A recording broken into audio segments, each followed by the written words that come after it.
So as Sharon Lynn said, I am Kimberly Bonham, and I am a supervisor with the Foster Family and Adoption Services team right here in Arlington, Virginia. So I work for a public service agency where we are state supervised and locally administered.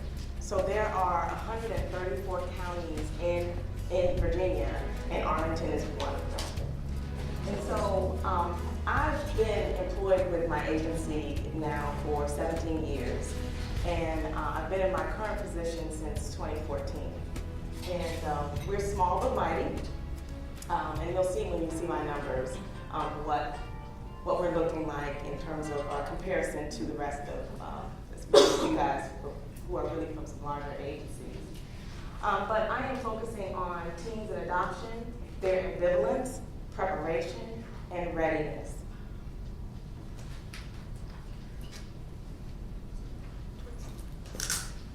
And so before I tell you guys about my PICO, I want to tell you what kind of motivated me to apply for the fellowship. I was very concerned about the number of youth who were being referred to my team with the goal of adoption. We would go through sometimes extreme recruitment or child-specific recruitment.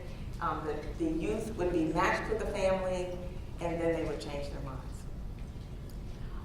Also, what motivated me to apply was I was invited to attend a 21st birthday of a youth who was aging out of care at our agency. And so his birthday party was actually being held at our agency. And I was invited, along with my mentor, Tabitha Kelly, who is the director of our agency. We were invited because we were one of the people who had, over the years, worked with him in some capacity. Some behind the scenes, some very, up close and personal. And at this party, again, it was at the agency, we were all seated around just a regular, meeting room table, and we were all asked to say a little something about this young man who had been in care since he was 10. And everyone took their turn, they went around, and when it got to me, I got it out, what I wanted to say, and I had to leave that room. And I left that room and I went to the bathroom, and I had a visceral reaction where I was doubled over crying, and Tabitha followed behind me. And I was crying because I knew we failed him. We failed that young man. We allowed him to leave care without permanency. Some of it was due to a failed adoption through no fault of his own. It wasn't due to behaviors and some of the other things that we've heard about today. It was due to a health issue with the parent that was going to adopt him. And then by the time he was 15, he decided he no longer wanted to be adopted. And so out of that, and of the other teens that have been referred to my unit, I developed this PICO, of course, and you all know, Sharon Lynn is all over this. I'll tell you later how my project changed a little bit along the way. But my PICO is that teens with the current or former goal of adoption provide information regarding the reasons for their ambivalence, perception, or lack of readiness for their permanency goal. This information can be used to develop group sessions to address the issues that may be contributing to their ambivalence. And so, before I really get started talking more about my action research project, I want to tell you all a little bit more about my agency so you have a picture of what we're dealing with. Our agency is small. We have only 80 children in care. And of those 80 children, there are 8% between the ages of 13 to 17 who have the goal of adoption. So right now, in July of 2019, that was 6 youth in that age range. And then all the youth with the goal of adoption was 20%, and that turns out to be about 16 kids who have the goal of adoption in all age ranges. Then wanted to make sure you all saw a little about the permanency goals, or the goals rather, for the kids in care, ages 13 to 20. And of course, independent living can only be a goal in Virginia for youth who are 18 and above, 18 and 20. Permanent foster care, I'll get into that a little bit later, but those are the youth ages 16 and above. We have the goal of permanent foster care, and of course, as I mentioned, adoption. And just again, so you have a snapshot of the youth who are 13 to 17, we have 24% of our youth who are in that age range, 13 to 17. And so in July of 2019, again, this gives you a little bit of the demographics of who had the goal of adoption at that time. And in Virginia, there are roughly 5,300 children in foster care in Virginia, and 1,700 of those have the goal of adoption. A little bit more, of the youth who currently have the goal, or at least in July, the goal of independent living, ages 18 to 20, 5 of those 15 youth previously had a goal of adoption. So somewhere along the line, they changed their minds. Also, 4 of the 7 youth, ages 16 to 17, with the goal of permanent foster care, previously had a goal of adoption. So again, with children with that goal, they also changed their minds for them. And what we figured out was that 56% of those youth were African American. 21% of the youth in the care of Arlington County with the goal of independent living, permanent foster care, or adoption are undocumented. One of the youth, the 6 youth that were on that other slide, is actually a youth who is with a family who wants to adopt her, but can't adopt her because they can't adopt her without adoption assistance, and her undocumented status makes her ineligible for it at this time. She's currently going through, or we're working hard with an agency named IUTA to have her become a permanent resident, but the process seems to be a little stalled. They said it's unprecedented to see it take this long, but there have been some changes, obviously, with the current administration around moving those through, and so therefore we're unable to have permanency achieved through adoption for that youth. So the research itself, the project, pretty much what I did is I selected a convenient sample, essentially, of about 15 youth who all either currently or had the goal of adoption. And you can see there yourself what the demographics look like of those youth who were selected to participate. I reached out to some of their either current or former workers. It turned out to be about 5 of their workers to get access to their information. And these are, again, youth who would be easily able to be reached by phone or email. They come to the agency, and obviously their worker visits them on a regular basis. And then I got 5 staff members, one of which was myself, to conduct the actual interviews. And so for planning, to really determine in several different ways what I was going to actually include in the interview questions, but then also just wondering if there were groups already out there. Was I going to be reinventing the wheel? Was there already a group out there that could that had demonstrated data and was meeting this need already for youth? So the family-bound curriculum was one. But what I discovered with that curriculum, which was really great, but it was more for youth who were stepping down from a residential facility and being placed with a family. And so it was pretty extensive. It's more than what I was looking to create for our youth.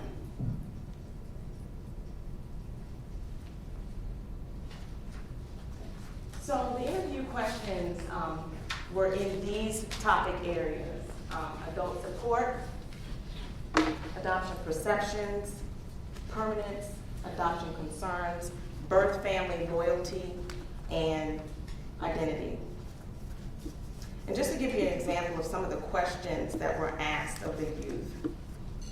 For example, under adult supports, they were asked questions like, who is in your life, past or present, do you see as a support to you? Who do you call for advice? Who would you call at 2 a.m. if you were in trouble? Under adoption perceptions, it was questions like, how do you think being adopted is different than being in foster care? Permanence questions. In what ways did your social worker or adults in your life prepare you to be adopted? And what does permanence mean? And adoption concerns.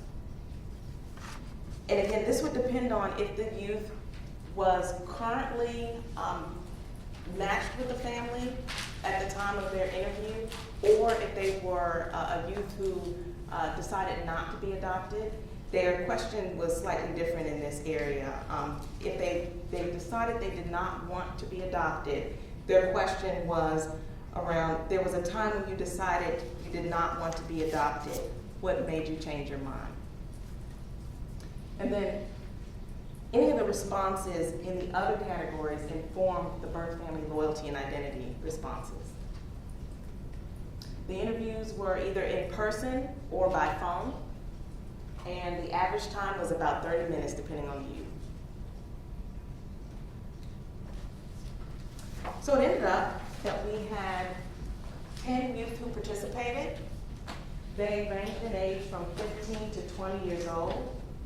They were in foster care anytime between 2 years to 8 years, and their average time in foster care was 49 months.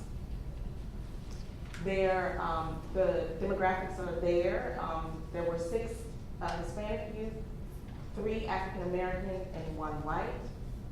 There were 7 females and 3 males. And so the interviews all took place between February 2019 and April 2019. And these were the different categories of the youth. They were either current teens in foster care who did not consent or changed their minds about being adopted.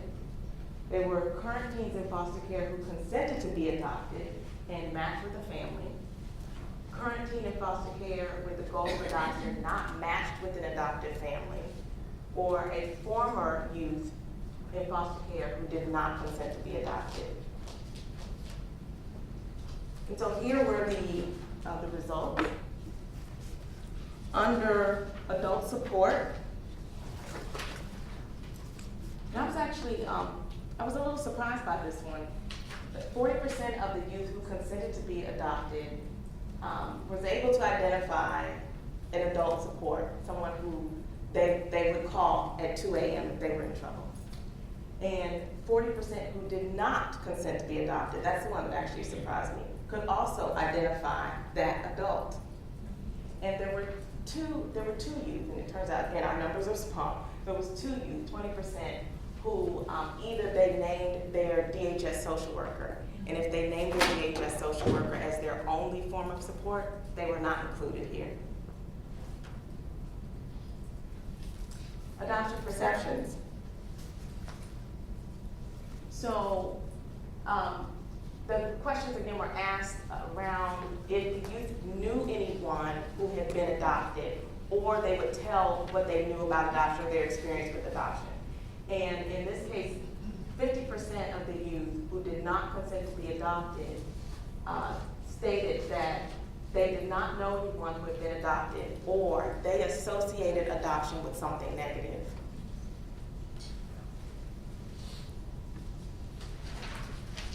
And so, of course, the other kids did not either did not associate adoption with something negative, or knew someone who had been adopted. Lack of information about what permanency means. And again, I was a little surprised by the youth who consented to be adopted. They were not aware. There were 40% who were not aware of what permanence meant. And there were 50% who did not consent to be adopted, who did not know what permanence meant, or had lack of information or misinformation. 10%, of the youth who consented to be adopted had unanswered questions or concerns about adoption. 40% who did not consent to be adopted had unanswered questions and concerns. birth family, loyalty, and identity. And of the youth who did not consent to be adopted, 40% mentioned issues around birth family, loyalty, and identity as the reason for their ambivalence. And so the implications that teen adoption, the teen opposition to their goal of adoption is grounded in grief, loss, birth family loyalties, and misinformation about, miseducation about permanency. That permanence is relational. Most of the teens, 8 out of 10, could name someone. These are the people we need to be looking at to adopt the teens. And most interesting is that the goal of adoption serves as a placeholder for teens over 14 who object to the termination of parental rights because they must consent to be adopted. And so what's happening, and some of this, and I'll go into that, I think it's the next slide. Some of this is happening because one, the workers and they're really using that time period as a placeholder for the kids. They know the kids have stated they don't want to be adopted, therefore they're not pursuing TPR. And so, thank you.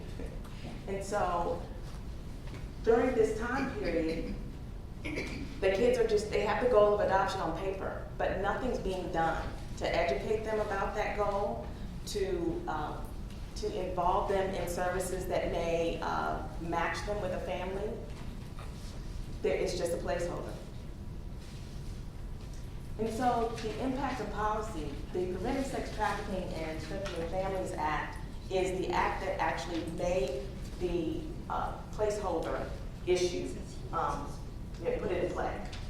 Because essentially it's saying that no youth under the age of 16 can have a goal of permanent foster care, or in some of your states it might just be APLA. So therefore it gives agencies like Virginia no choice but to choose adoption, but nothing's happening with those youth who have that placeholder adoption goal. Also in Virginia, there was a audit, essentially, of our services, and unfortunately, we're not faring very well when it comes to youth leaving foster care. Our numbers are somewhere around 56% of the youth over the age of 12 between 2007 and 2018 left care without permanence. And that's compared to 25% of the national average. And then the post-adoption content and communication agreement hopefully is going to be helpful for youth who are ambivalent about adoption, because they actually have to now consent to host for PAPA, essentially, to have that birth family relationship. So knowing that there's something that's legally binding, hopefully can encourage some youth to want to be adopted, knowing they have contact with their birth family. And so then partnership. I reached out to Case with my results of my interviews with the teens. And Case, as I've heard many people, Brittany, Kelly, Tracy, have all talked about Case and the services that they provide. And so I reached out to them to see if they'd be willing to partner with us to develop this group. And I gave them the results of the interview. And as you've heard, Case, through their TAC program, they're on the California Evidence-Based Clearinghouse. And so I would consider, I'm hoping that this group that's been developed but not implemented yet will be promising practice. And so through my collaboration with Case, we came up with the group. The group would be 3 sessions only. The group would, the first group would cover for the youth past, present, and hope for the future. That would pretty much be the theme. But they're not just going to be in a group where people are sitting there and talking to them or lecturing to them. It's a very activity-based group. They're actually going to be playing a version of bingo. They'd be putting together a collage. And then this way they would see where there are things that are similar about each other and where the differences are. But they also will see that they're not alone with being a youth in foster care over the age of 13 with the goal of adoption. The second session, again, 3 hours only, would be identity and changing relationships, divided loyalties, grief and loss.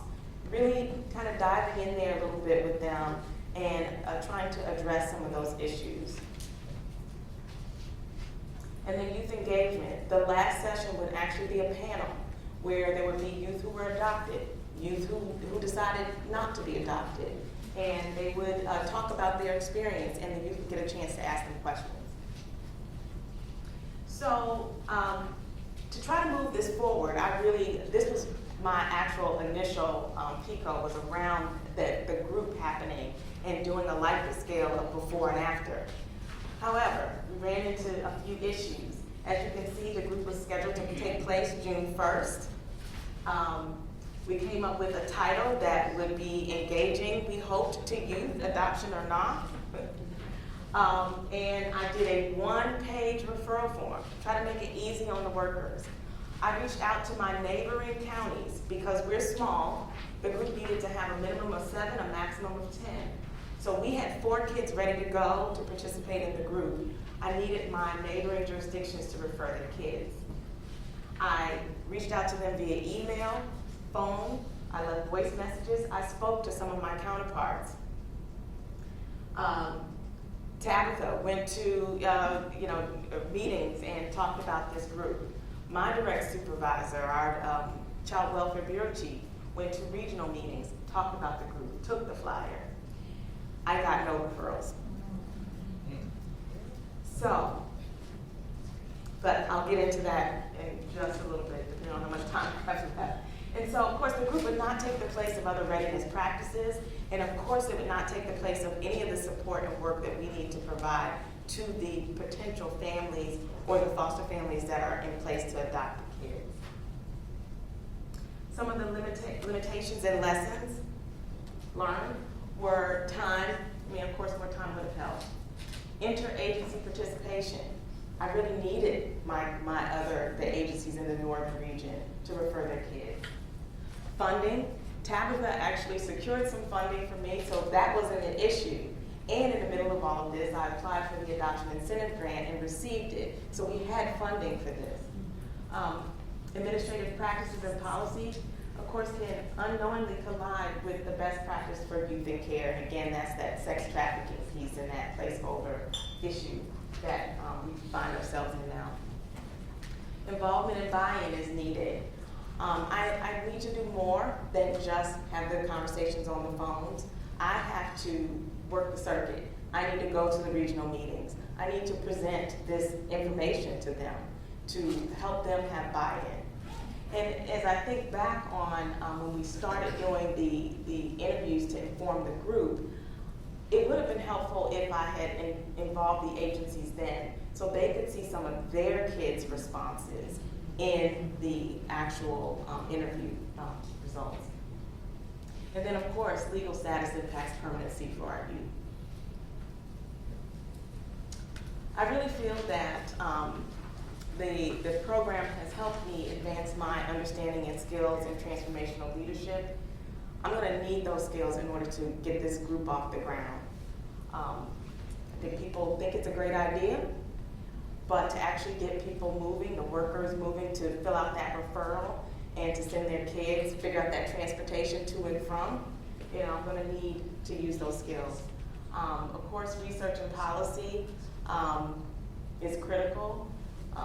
For some, I want to share that with some of my counterparts so that they can see the benefits of having their kids participate in a group like this.